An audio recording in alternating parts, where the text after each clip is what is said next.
Agbede Ogunalaka Iloro at Anikolola's house.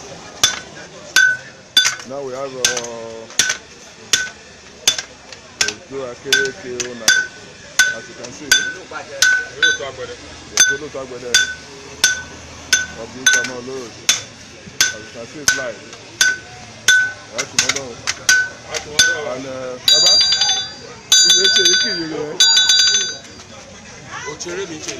Ochere. Akakoya gogo.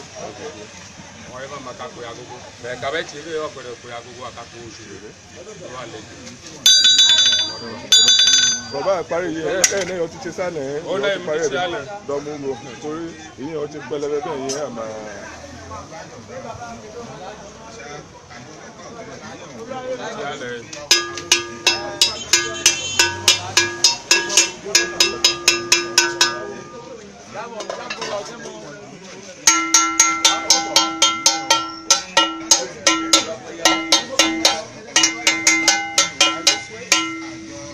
Bẹ́ẹ̀ ló ṣe wáyé oríṣiríṣi tó lè gbé jáde lẹ́yìn tí dàárọ̀ ọ̀la bẹ́ẹ̀ ni àbẹ́ tí rọ̀ tó ní oríṣiríṣi àárífọ́ tó ní yóò yàtọ̀. Òkè yìí yẹn ó kéré jù ní. Yìí ó kéré jù. Tó o pè yìí yẹn. Yìí ọmọ ẹgbẹ́. Èyí. Tí ìsàtẹ̀lé ẹgbẹ́. Ó ti bọ̀ wọ́n yí ẹ̀. Yóò ti ní yí ẹ̀. Ó ti ní yí ẹ̀. Agogo la fẹ́ agogo ọlọ́wọ́ ló fẹ́ mú tuntun tó kó ayé. Ọlọ́wọ́ á ti mọ́dán. Ọlọ́wọ́ á ti mọ́dán. Gèdè wá ti mọ́dán. Àdúrà gèdè wá gbà.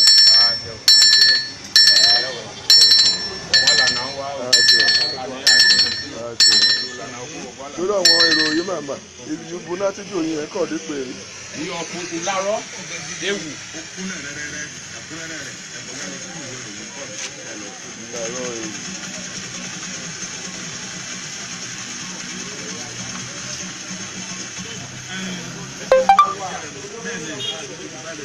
Ìyá àwọn ọkọ̀ kú ìyá gbogbo àná sí ní èmi náà èmi náà mú ẹ̀bá kù ló lárọ́.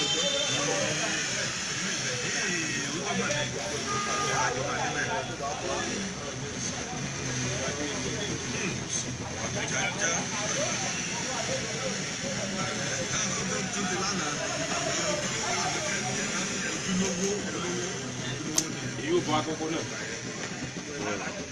Bá ti dàgbà ní fẹ́ tí ó bọ́ ẹ. Òun àmúmuka ní. Bá ti fẹ́ tí ó bọ́ ẹ bẹ́ẹ̀ ni mà kó ná.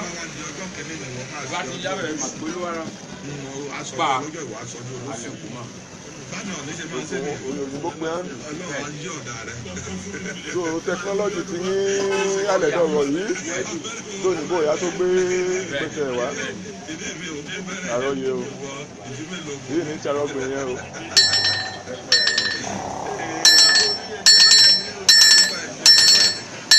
Ó ti bọ̀ kan àbá ṣàdúrà ní ọmọ màrọ̀ gèdè bẹ́nà tí mú lọ́dọ̀ yìí yẹ ibọ̀ bá dò pẹ́ kàn àbá ṣàdúrà káwọn. Ní ẹjọ́ wọn máa gọ̀ wọ́n bá tó pẹ́ kàn ibikíbi wọn fẹ́ yá òyìn fẹ́lẹ́ wọn máa tọ́ra fún táwọn pàyà ọ̀wá sára wọn afẹ́fẹ́ tó dún àpẹẹrẹ tó ara fi ṣe àdúrà yẹn gbà yẹn káfẹ́ sára wọn àdúrà wọn pa á ọwọ́ ní mórí tẹ́kú ọwọ́ ní tàbí pé àjẹ́ wàá kò ní wáyé àdúrà tí olùkà sí bí lọ níbi iṣẹ́ ńlá ńlá. Bí kíbi wọn fẹ́ yá wọn ní máa pa wọn àpò òṣèlú ní ọkọ̀ tó bá ní ìjà wọn sẹ́wọ̀n ọwọ́ wọn à ń pẹ̀tọ́ wọn. Èrò ọ̀rọ̀ yìí yóò wáyé láti olúgbèdè wọn. Ọ̀yin bá bọ̀ sókèrè náà ká lọ́yà bá wa tọ̀wọ́. Léde sókun o, léde sí wàhálà o, náà ká wá o. Lọ́wọ́ ọ̀wọ́ ti yan o, náà ká wá ọ̀wọ́ ti sẹ́wọ̀n. Léde sọ̀tẹ̀ o, léde sólóyè méjì, wúlọ̀ọ̀kan o, ọ̀kàkà á jọ ìjẹ́ yìí o, ọ̀sẹ̀ yẹ bá kàn. Àtùmọ̀dán.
Kámẹ́rà yìí. Kámẹ́rà wọn. Parí pásítọ̀ wọn jẹ́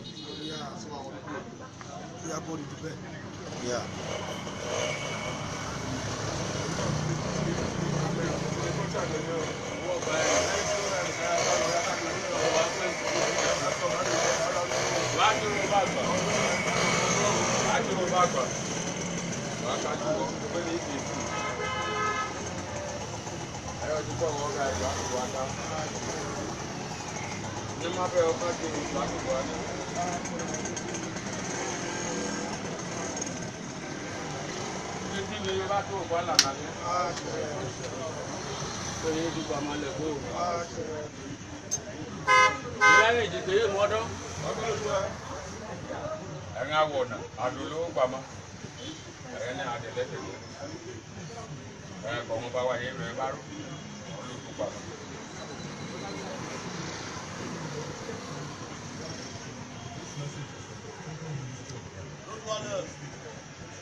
Bakolo tuwa.